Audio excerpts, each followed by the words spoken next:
wondered what a shamanic journey looks like, a soul retrieval? Well, I have one here for you to review, to watch, for your enjoyment. Okay, this is supposed to be popcorn. So, this is for a group of persons for their sacral chakra. Is a healing, upgrade, activation. You'll glean a lot of insights and downloads from it as well. Stick around and it'll play right after this. If you would like to experience your own soul retrieval journey, I'm hosting another one on March the 3rd for our solar plexus chakra. You can register for that in my bio or in the comments. It'll be very similar to the one that you're about to watch. I mean, it'll be completely different because it's a different chakra, but similar style. Here we go. Let's get into it. Hello and welcome to the sacral chakra healing. I'm super excited to get into this shamanic journey with you. So some of the intentions that I was holding for this healing, our sacral chakra is over our emotions, sensuality.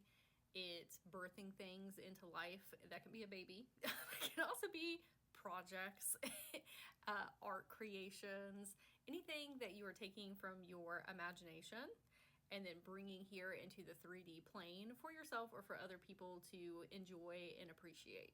Also, the houser of your relationships. Relationship with self and then other people, of course, as well. Your passions and zest for life is like really juicy energy. It is the thing that really makes you want to get up in the morning and live life to the fullest. And so we've been feeling a little bit stagnant in those areas. It can be a representator of having a sacral chakra imbalance. As I did with the root chakra, I asked your higher self, inner children, different incarnations, cosmic beings, spirit team, guides, anyone who wanted to come forward so that we could relay this medicine and messages today. So when I went into your energy field, I was I was next to a stream where all this water was running through. It's very ambient, very nice. And there was a goat that was hanging out there, and I said, hello. I was staring deep into his eyes. And what I think is really funny is, unlike ours as humans, their like pupils are like rectangle and they go side to side. And he looked very much like this one. Now in shamanism, goats can have a lot of different meanings, especially if they are male or female. So with him, I said, why are you coming forward today? And he said, a connection to the divine. Me and the goat are walking and we see you, your astral body, your etheric body, but instead of having a dense physical form like our human self, it was giving a mirage. If you have ever seen in cinema where somebody's out in the desert and they haven't had water in a really long time, they begin delirious. And water is also associated with your sacral chakra and your emotions. So water's a representative of emotions. So we've been a little off in those areas. And when I was looking at you, you were kind of blipping in and out of existence like a mirage does. It's kind of like translucent, transparent. I waved to you and the goat said, bah, saying hey. And we got closer. This is when you started to materialize in a denser form so that I could speak to you. And you were looking at your arms and your legs, and you had Middle Eastern inspired clothes. So if you have seen Aladdin, the Disney movie, but more specifically the live action, gorgeous wear. Lots of gems, very beautiful colors, very elegant and regal. This version of you that I was talking to is a higher self that is much further out in your journey comparatively to where you're at right now. Relatively, which we're going to get into. Okay. Just like a higher consciousness form of you. Your higher self said, I'm so glad you came to see me today, talking to me. I'm channeling this message. And then they said, I'm the final boss. Your higher self. And kind of like a video game where you go through all of these different challenges and then you meet with the one that's going to be the most difficult. But they were being facetious, they were being silly. More like the positive final boss. This is when I called you in with your energy astral body and you were walking in very sheepishly. You had kind of like this and you were just kind of forlorn. and you had these kind of drabby clothes on. You walked up to this higher self form, and your higher self said, "My dear, why do you feel as though you do not belong here?" Because what was happening is that higher self was very luxurious and opulent and, like over the top, lavish. And when you were looking at them, you're like, oh, that's so far away from who I am currently. And it was making you retract your energy. That's why I saw a mirage in the first place, in the beginning, because there was an inconsistency in vision, recognition of self. And when I asked your current version, hey, why are you seeing yourself in this lens, kind of just the sheepish and like drab aware, why are we not correlating or associating ourselves with this higher self version? And you were kind of getting embarrassed about it, and you just didn't want to talk about it. I said, hey, remember, you, me, and your higher self are all different reflections of one another. That's where some of the shameful feelings were coming from of, oh, I don't want to talk about this to other people. And I'm like, we're just you. This is a safe space for you to have a open and honest conversation, and for us to reveal where these unprocessed emotions and feelings and beliefs are coming from. But this is a judgment-free zone. Feel free to talk openly and be yourself. We are here to support you. That lets me know that maybe in the past, maybe not like right now, but in the past, maybe you have experienced some difficulties with expressing things that are going on in your life, and then being interpreted wrong from other persons, or you being judged. Even if it wasn't like outright communicative judging, you can feel other people's projections or how they are perceiving you, and then it's getting mirrored back to you, and it just makes us kind of want to shrink and retract. And sometimes it's not even the other person. Sometimes that's our own stuff. That's our own trauma projections that are getting filtered through another person.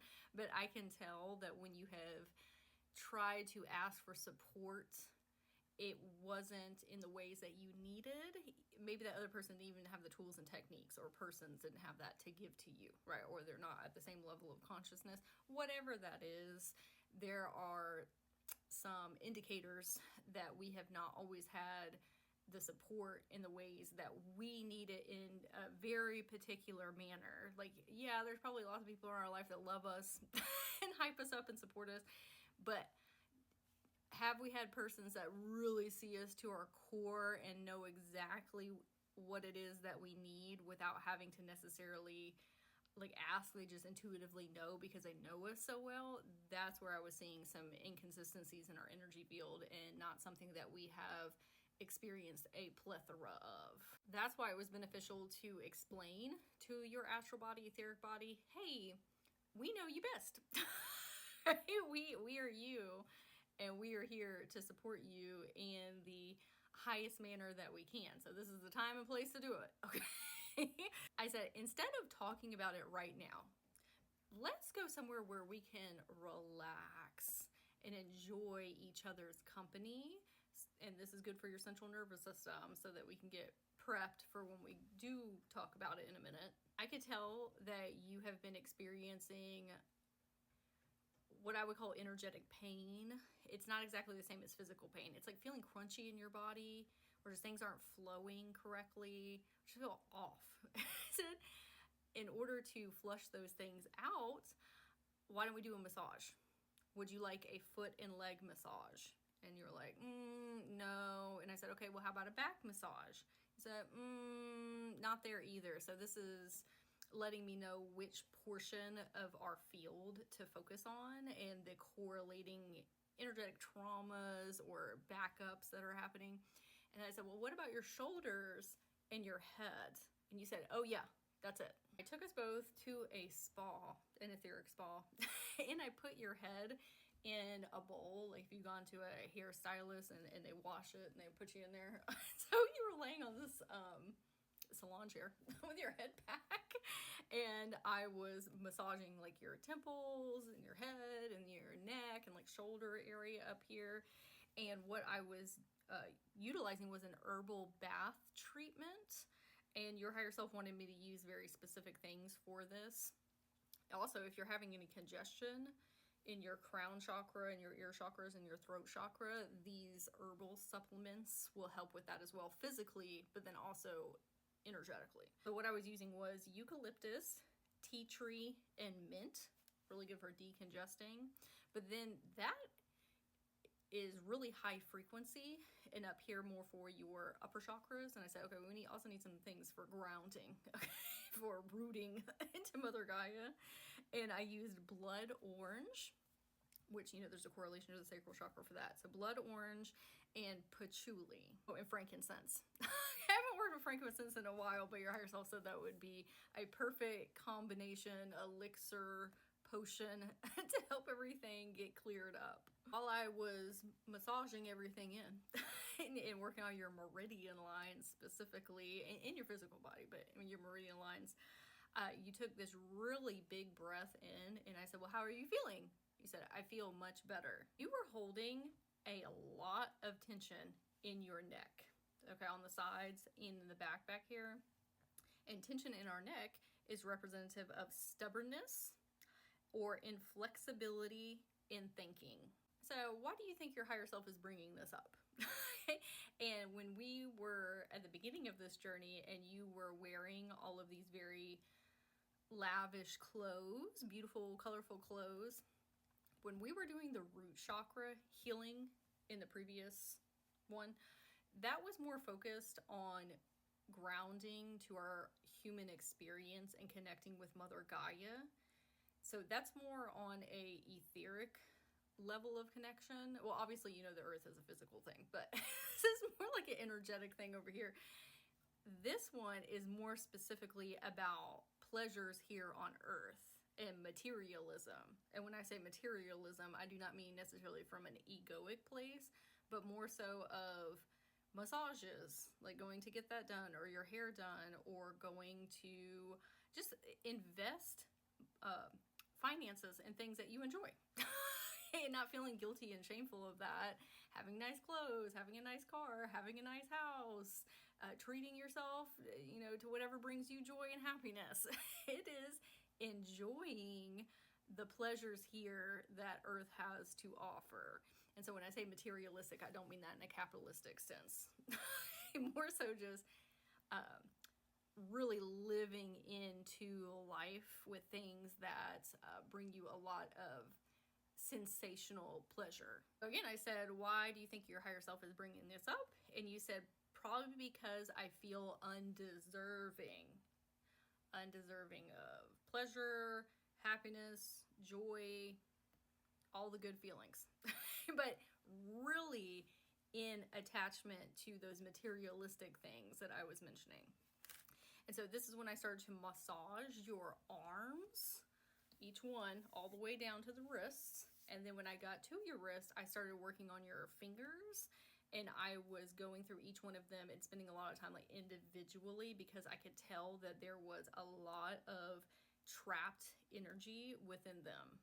When we're experiencing that in our hands, it's symbolic of having a tight grip on life, but also a tight grip on yourself. And this spawns from self-punishment and guilt. What was so funny is I saw this meme flash in my mind. Have you seen it before? This is Arthur from the cartoon Arthur. He's an aardvark. Hold on, let me show you. This is him, and he's in this scene where he's like really upset. He's like holding his fist like this. And that's what your hands were reminding me of. In regards to the self-punishment and guilt of not allowing ourselves to have the materialistic things that we desire, because sometimes it's actually us blocking ourselves.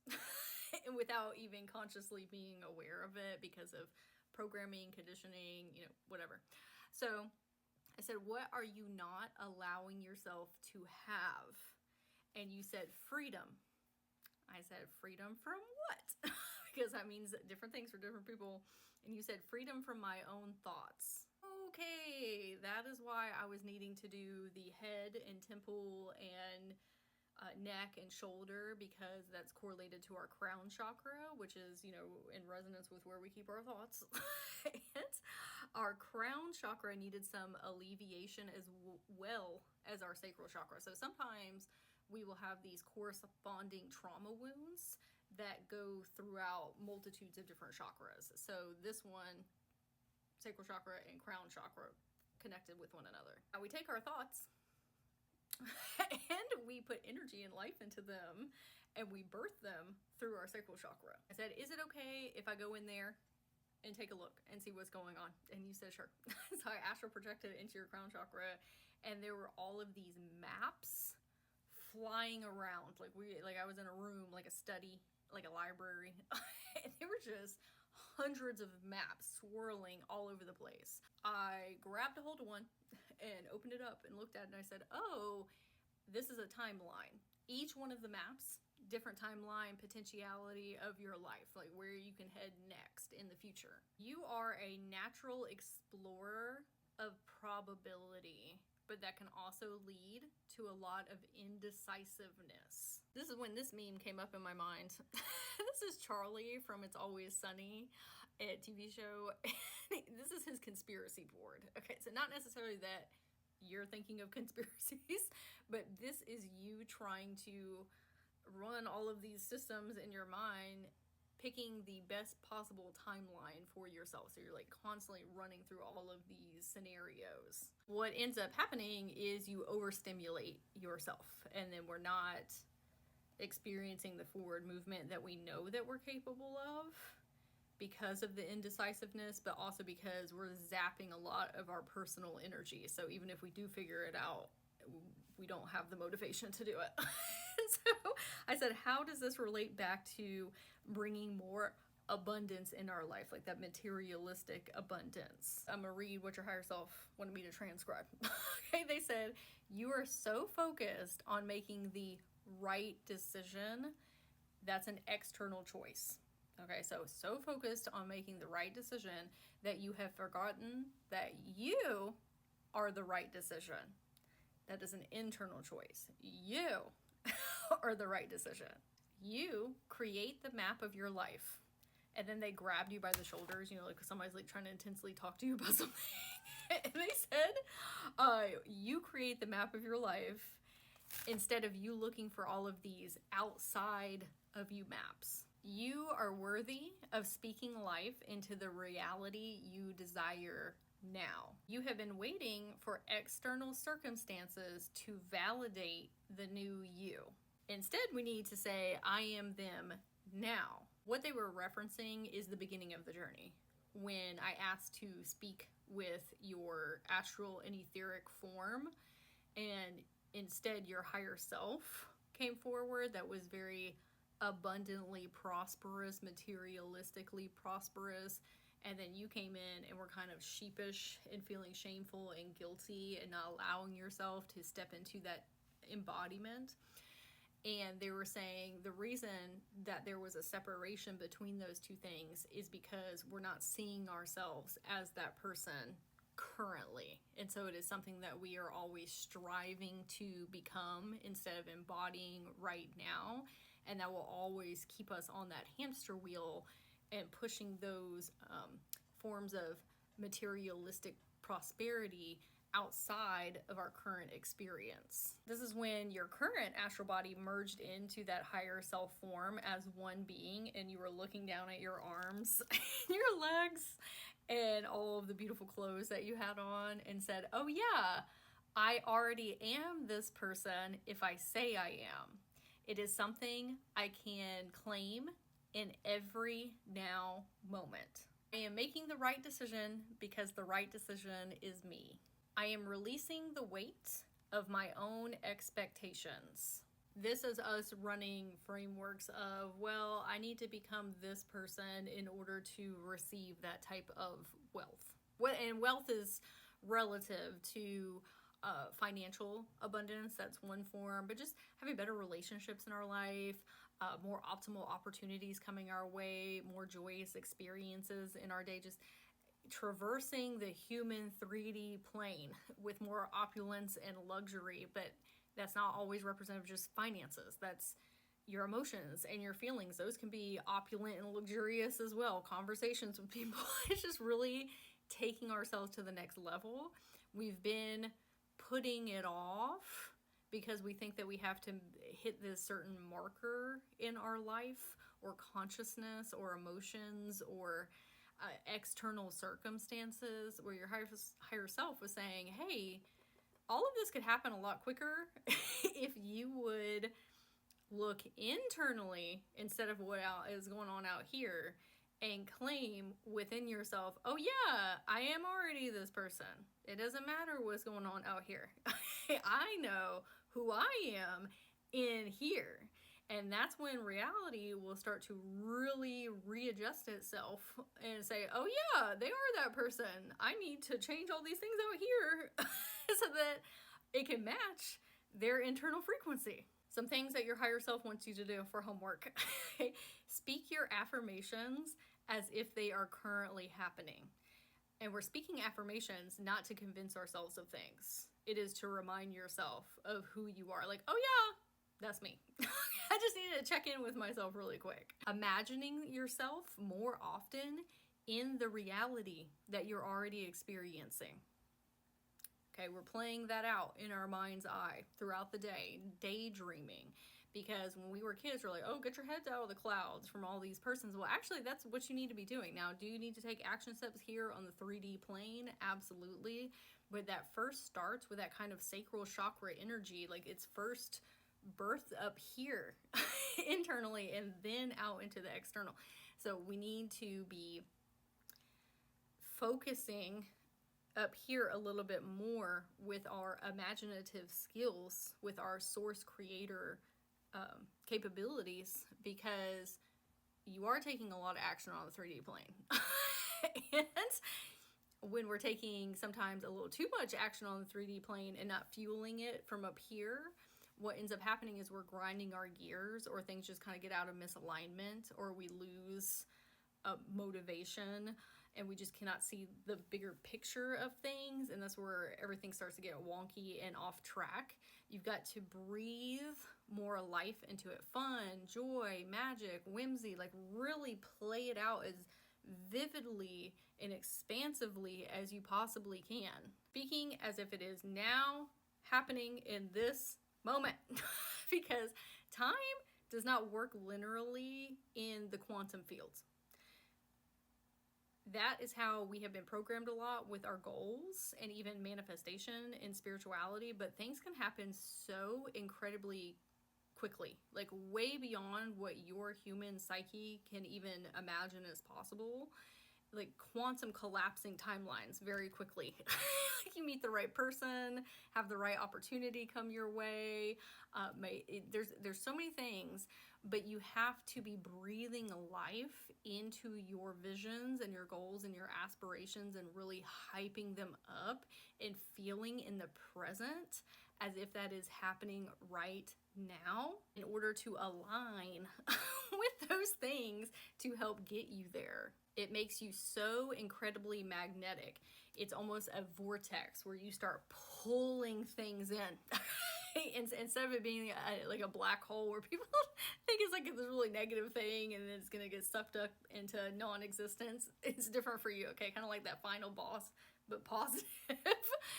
Sometimes I like to imagine that if you've ever seen like these spheres in like science class, I guess it is representative of a black hole, but it's just sucking all of this stuff in, like orbiting around you. That's what your energy field can do if you are utilizing your imagination in a way that is positive, instead of going down negative timelines and catastrophizing and say, well, what if this and what if that? Like, okay, well then you're sucking all that stuff into you. Let's pivot and say, I am living the absolute best life. Like everything works out for me. Everything is a joy and a delight. Bank account's full. I have my dream car, my dream home. Like, you have to really feel that in your system in order to become a magnet to those opportunities to come your way. It doesn't have to be this big old elaborate thing either, okay? Throughout the day, like we don't have to do this for 45 minutes at a time. It can literally be a minute to 5 minutes. We have this vortex of positivity and happiness and joy and magic and whimsy and fantasy and, you know, good vibes, all these things circling through our field, and envisioning us currently living in the life of our desires, and that will raise your frequency where you can hear your higher self with more clarity for them to give you 3D directions to take, or you happen to meet this person or this opportunity or experience just comes your way supernaturally. I would love to hear in the comments if any of this symbolism was really synchronistic for you. Maybe it was the goat guide that we met in the beginning, the mirage, the vision of you that I saw, the clothes that you were wearing, the Aladdin, Middle Eastern inspired, jewel, gem encrusted clothes, or the mind full of maps that were swirling around, representative of our thoughts, and then being different timelines and us running schematics. Thank you so much for allowing me to be your sparkly fairy guide, and I'll see you in the next healing for the solar plexus chakra.